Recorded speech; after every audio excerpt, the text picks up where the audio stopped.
guys, so the results of the Dragonhead contest are in. I'm sure everybody's been kind of wondering about that. And so we tallied up the votes, and here is a brief message from Dragonwick 121.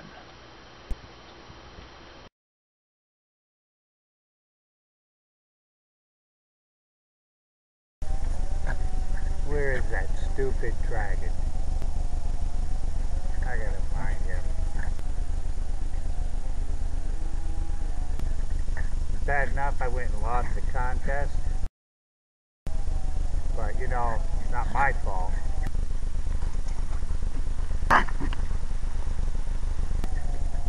It's his fault.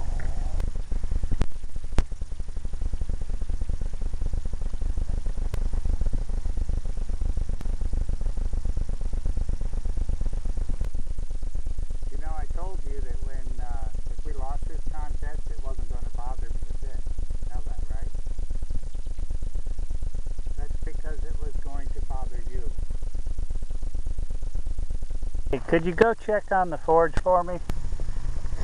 I'm in here.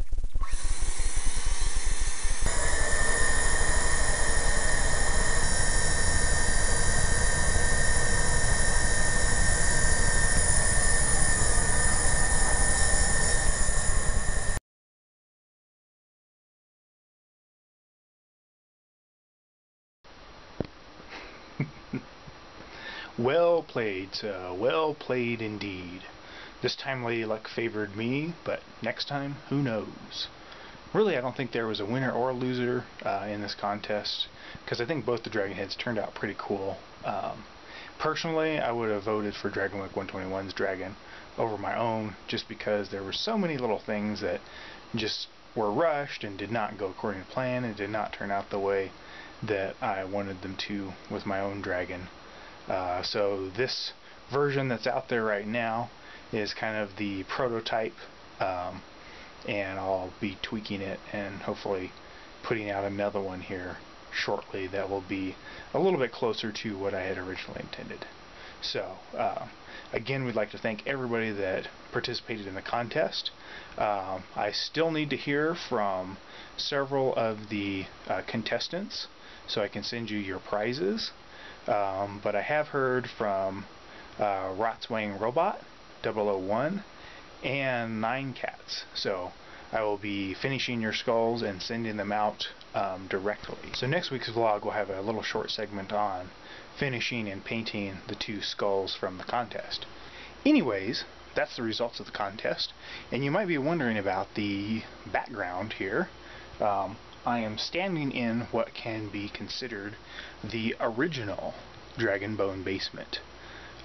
This is where I started building stuff, you know, when I was a little kid. And this is my dad's upholstery shop. My dad's been doing upholstery for over 50 years, which is pretty incredible. He's a master craftsman. And, you know, it was down here, actually, right over here, where all this foam and stuff is being stored. There used to be a table over here, and that was kind of the extra auxiliary table, and that's where I started carving up foam and making masks and doing all kinds of stuff. Here's a drawing, some of my graffiti on the wall.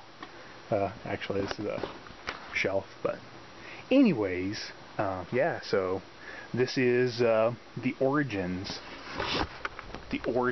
of DragonBone basement, because I'm sure, you know, if I didn't have all this crazy stuff at my disposal, you know, growing up, I probably, you know, would have gone into accounting or something instead.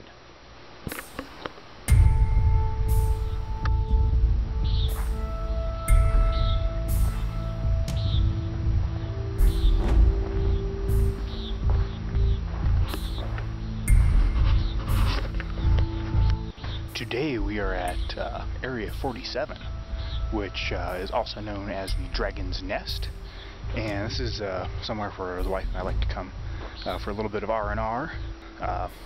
Last week's vlog unfortunately didn't happen. I do apologize. There were extenuating circumstances, which I won't get into. But I'm going to attempt to finish up the vlog that I started last week, this week, and we're going to be doing it from the vantage point of the dragon's nest. Alright, so let's get started with this project. So the first part of the project is going to use the following components. So we have our cheap Walmart foam skull, which if you wait until after Halloween you can get them for what they're worth, about what they're worth, which is like 50 cents. I think the price tag on this one says $4, which I would never pay that much for one of these because they're just sort of sad. Then another piece that we're going to be using is one of these bases from Hobby Lobby. You can get these for like $2.99, I believe, at Hobby Lobby. And I have stained this one with an antique walnut stain and just kind of roughed up the edges and you know, made it look a little bit older. Probably need to do something to the bottom. The bottom doesn't look very good. So we're going to be using that and an eyeball. Actually, for this application, a ping pong ball will work just as well, if not better, because we're actually going to be taking off this cartoony looking eye on the eyeball here. And then, playing the part of the neck of our zombie is going to be this water bottle. So we're going to cut this off and put it on here.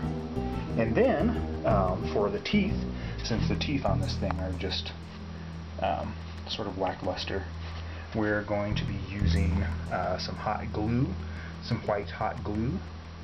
And this is actually something I've seen Alan Hops over at Still B Studio use, so I'm going to try it out and see how it works. Oh yeah, and I can't forget coffee. Coffee is at the heart of most projects. This is a really cool mug that my wife got me for my birthday, so she knows me very, very well. Just love this mug. It's pretty cool. Okay, so first thing, we're going to do some surgery on this skull.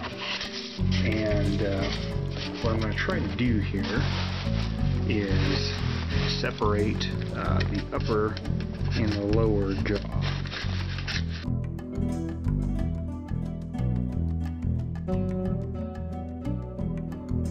And I might actually need a longer knife for this.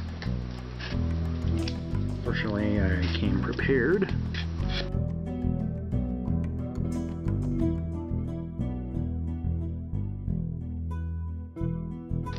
Open. There we go. And as you can see, the inside is just that beaded foam.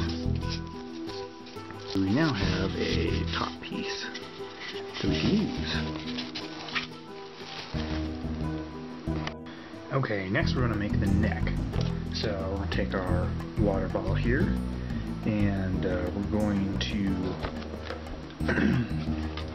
put the skull over here and kind of measure up how high we want it to go. And remember, the inside of the skull is hollow up to a certain point, so it'll actually fit up inside of there. So probably want it about maybe that long or so. So we're just going to cut a section out of the middle here.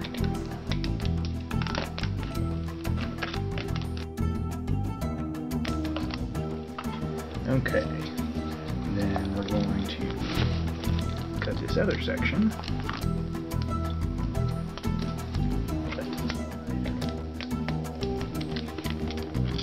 About like that. A little bit of an angle to it. So now we have a miniature version of our water bottle. It's been shortened quite a bit. And put a little bit of an angle on the top. And I'm just going to take some tape, run around the outside of this a few times, a little bit of string.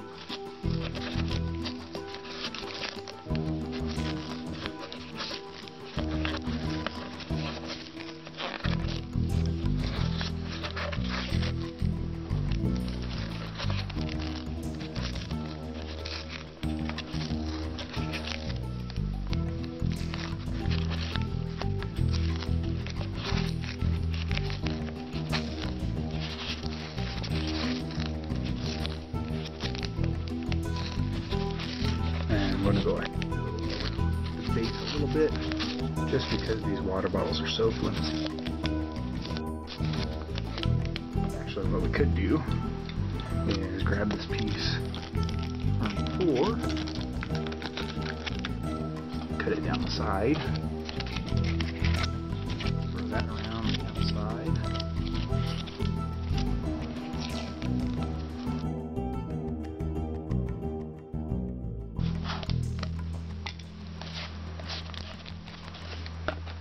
Okay, and that is going to be the base of our zombie. So the head's going to fit on there, something like that, and the jaw is going to fit on there somehow.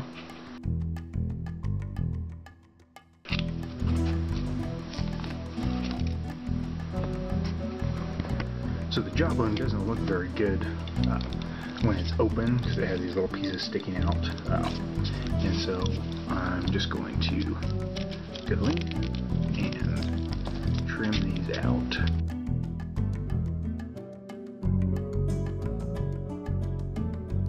Styrofoam gets everywhere, as I'm sure anyone who's worked with it before knows. Okay, now we're going to take our hot glue gun that has been heating up in the background, and we're going to put all these components together. And the water bottle is going to slide up inside of the skull, like so. So we're going to go ahead and glue that real quick. Alright, I had to bend the water bottle around just a little bit, but we've got kind of the pose that we're going for here. He's got his mouth open, screaming, and I just glued the jawbone directly to the water bottle, and then the water bottle is going to sit on our base. Okay, now we're going to mount our zombie onto our base. Set it gently on here where we would like it to stay. So next we're going to try and create some teeth, and I've taken this paint stir stick and coated the end of it here with a thin, very thin layer of petroleum jelly, and I'm hoping that that'll allow us to peel the teeth off when they're done.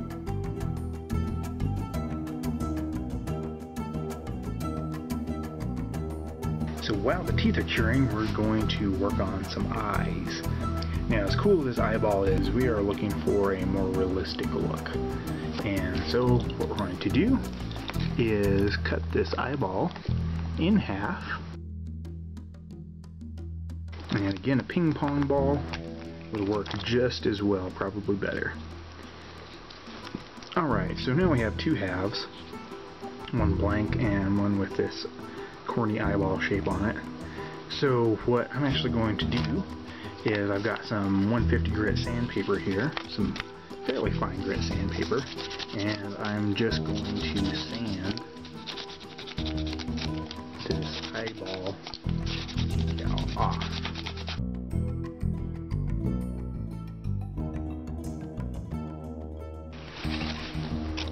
Okay, we're going to go ahead and put in the eyeballs. So these are just a little bit too big for these eye sockets, and so you're going to have to squeeze them in there and they will fit snugly, which is a good thing, so they don't come popping out.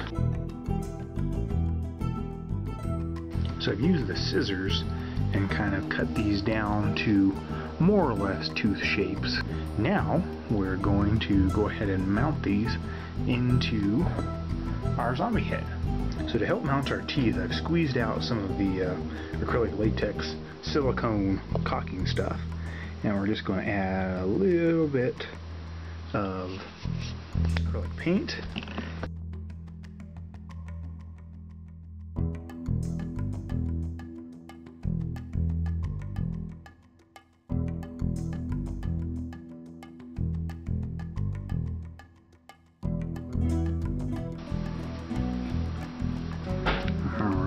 Just taking a screwdriver and sticking it up into the foam right there.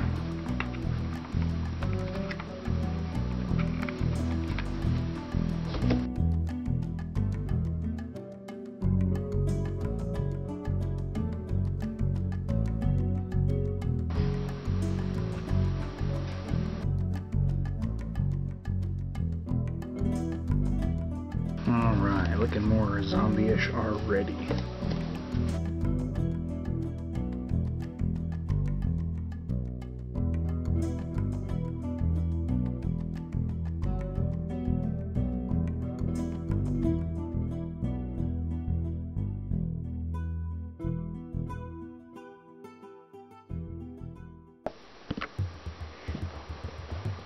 So one of the many really cool things about being way up in the mountains is even in mid-August, a fire sounds good in the evening because it gets really nice and cool.